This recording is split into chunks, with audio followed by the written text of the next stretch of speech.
Hi, welcome to Australian History Uncensored. Today we're going to be talking about the history of Aboriginal resistance fighter Dundalli. You've probably heard of Ned Kelly, who's famous for being the first Australian to wear the burqa.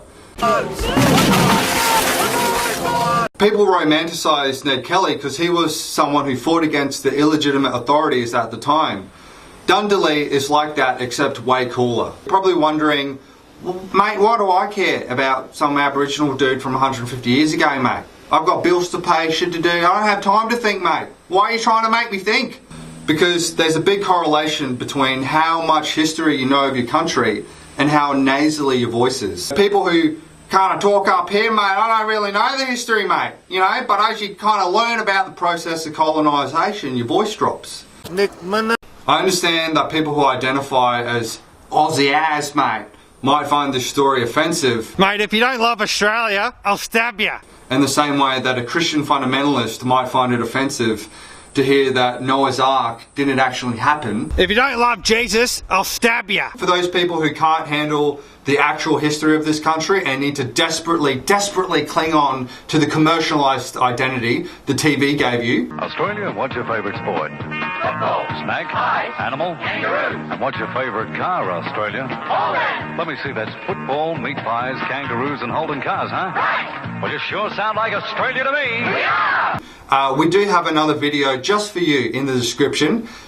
We don't want to upset anyone, so maybe for those adult children, they can watch that video. Cheers. Dundalli was born in 1820 at the Blackall Ranges, north of the Glasshouse Mountains.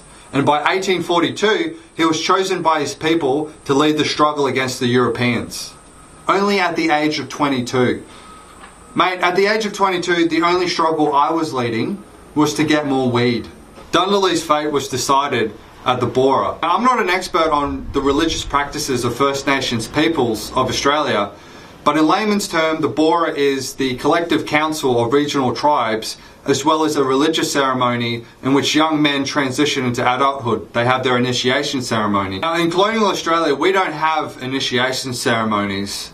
The closest thing we have is schoolies, where young people ceremonially drink the contents of a goon sack and throw up on themselves, thus transitioning from boys to men and from girls to women. The closest thing we have to collective councils in Australia is Parliament.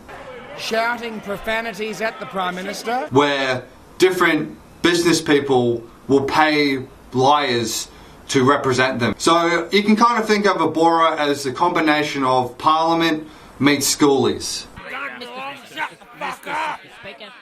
Mr. Speaker. That's it. Everyone shut the fuck up! Member of Bullawang has the call. Right, speak. Fuck you, you fucking dick. Except it's completely different. Originally, Dundalli's role was to negotiate trade with the Europeans. Despite popular racist opinion, the Aboriginal people weren't hoping to trade looking for 20 jobs per fortnight for Centrelink payments.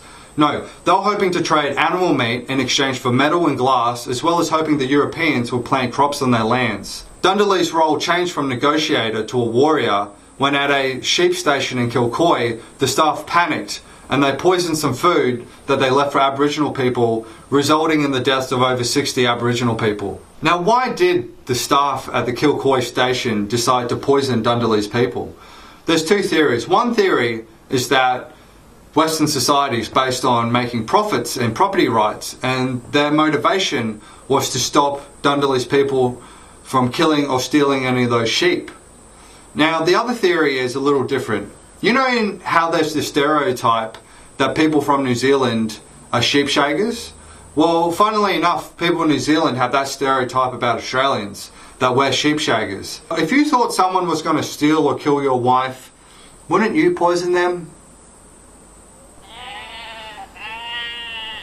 It was after this incident that at the next Bora in 1843, there became a clear policy to resist the European expansion. Some could say that this Bora was the first Reclaim Australia rally, and one of Dundalli's people might have made a speech just like this.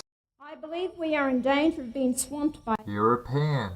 Dundalli and his people weren't waging warfare in the traditional sense. They were just following protocol for their legal system. For example, there's plenty of cases where they wounded people but they didn't actually kill them when they could have. So there was a sense of fairness going on.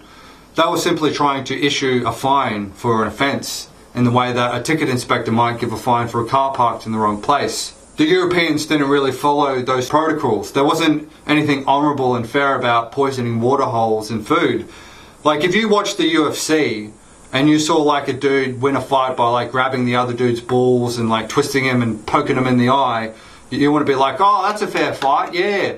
Well, that's what the Europeans were doing. Now, Dundalli's career lasted 13 years without being captured. Compare that to Ned Kelly, whose career was only 10 years as an outlaw, and 3 of them in jail. A lot of people are going to be sad that the high score for outlaw in Australia wasn't by a white dude.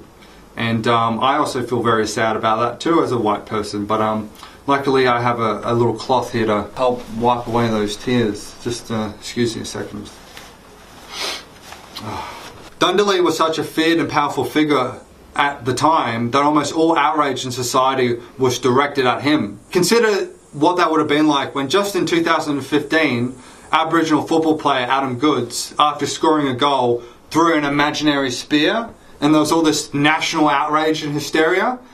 Imagine if people can get that outrage just last year at someone throwing an imaginary spear.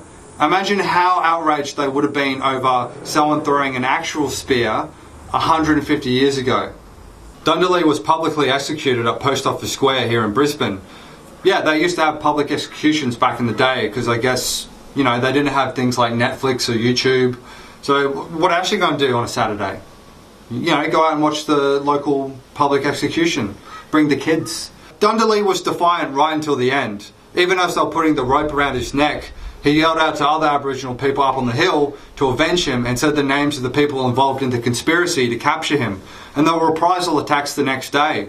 I guess that's maybe why they stopped doing live executions, is because when you do things live, it's harder to control. That's why every Jan 6 First Nations people go to Post Office Square in order to remember their hero Dundalli. And that's why on the 26th of Jan, First Nations people don't feel like celebrating Australia Day. They celebrate Survival or Invasion Day. And if you want to have a more authentic experience on your public holiday than just putting a shrimp on the barbie and fucking getting fucked up, yeah brah! You can go to hang out with your local mob. I know Musgrave Park, they usually have some bands. They usually put on a spread. It's a great vibe. There's families around. If you feel weird and you feel like you might be the only white guy, don't worry, I'll be there with my mates, so you know you can come up, say hi to us if you're nervous and shy and shit like that. But yeah, so go hang out with your local mob on the 26th and have an authentic experience rather than the stupid commercial goobity goop that they usually try and get you to do. Cheers, thanks for watching. If you like this content, please feel free to like the page and share it around. And here are some other pages I recommend you follow and like. Cheers. We love Dundalli.